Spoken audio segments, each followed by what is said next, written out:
Hello everyone, this video is about VIT's online hostel booking. So by now many of you would be receiving mail to book hostel. So only after complete payment of tuition fee you can come for hostel booking. So this student has already made some options, like immediately when you go to hostel online allotment, you can see some choices like which kind of bed you want, either 2, 3, 4 or 6.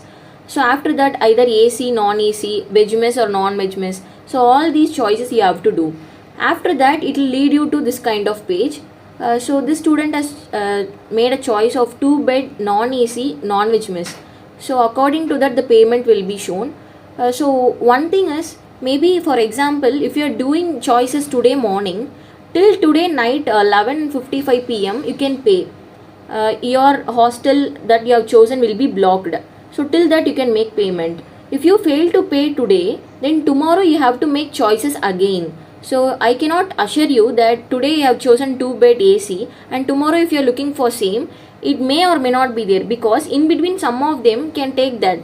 So that is one drawback. So try to pay as soon as possible. Only then you can get what you wish. If not, you have to take what is left out. So next, immediately you can see in the online payments. So here this person has already paid tuition fees, that's why it's not appearing here, only the hostel fees is appearing here. So till today night, as I have said, you can pay. If not, tomorrow again you have to restart everything. So there will be problem in payment. The thing is, since the fees is going above 1 lakh, you cannot pay that through UPI modes. So either you should do net banking, or like you should have a business account kind of, and some other ways are also there. So what I would suggest you is, don't do payments till last minute. Just pay it in the morning, so that if you get any problems also you could fix it. So that's all about payments. So after paying, you can see the payment receipts. Still this person has not paid, so it don't appear here.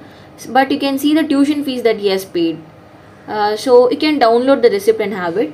So that's all about hostel booking. If you have any doubts regarding that, just message in the comment section. And don't forget to subscribe my channel. Also like and share. Thank you.